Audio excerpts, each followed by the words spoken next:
বিবি পায়রা পায়রা, বিবি পায়রা পায়রা, বিবি পায়রা পায়রা, বিবি ও মামা, দেখো না আমার চুলটা হিরোর মতো লাগছে না? হ্যাঁ তো, তবে বাবান চুলটা আরেকটু কাটিয়ে নিয়ে আসি চল, তাহলে পারফেক্ট হিরো লাগবে। ও মা শোনো, তুমি দোকানদারকে বলবে আমাকে যেন হিরোর মতো চুল কাটিয়ে দেয়, পুরো যেন শাহরুখ খানের মতো দেখতে লাগে। ও মা বলো না, বলবে তো? বলবে না তো? উফ, চুপ কেন করে রয়েছো, কথা কেন বলছো না? হ্যাঁ হ্যাঁ রে বাবা, দোকানদারকে বলবো তোকে শাহরুখ খানের মতনই চুল কাটিয়ে দেবে। ওকে। কি বৌদি, কেমন আছেন? খবর সব ভালো তো? হ্যাঁ দাদা ভালো। আরে বাবান, কেমন আছো? হ্যাঁ ভালো আছি, তবে আমার কিন্তু হিরোর মতো চুল কেটে দিতে হবে। তুমি পারবে তো? আগে বলো, নয়তো তোমার কাছে কাটবো না।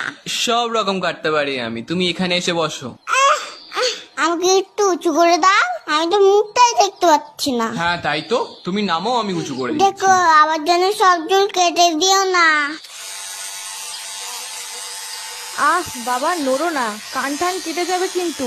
ও দাদা, একেবারে মুড়ো করে কেটে দেবেন। হ্যাঁ হ্যাঁ, বুঝেছি বুঝেছি। আহ, আমার চুলগুলো কোথায় গেল? ও বাবান, তুমি কাঁদছো কেন? তোমাকে তো রোজনীকান্তের মতো লাগছে দেখতে।